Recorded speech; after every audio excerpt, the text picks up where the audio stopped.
దేశపు బెత్లెహేములో యేసు పుట్టిన పిమ్మట ఇదిగో తూర్పు దేశ జ్ఞానులు యెరూషలేముకు వచ్చి, యూదుల రాజుగా పుట్టినవాడు ఎక్కడా?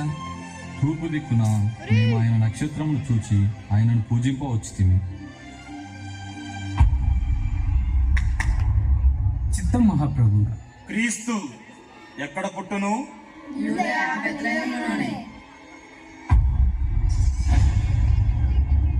సరే, మీరు వెళ్ళి ఆ శిశువు విషయమై జాగ్రత్తగా తెలుసుకొనగానే నేను వచ్చి ఆయనను పూజించినట్లు నాకు వర్తమానము తండి.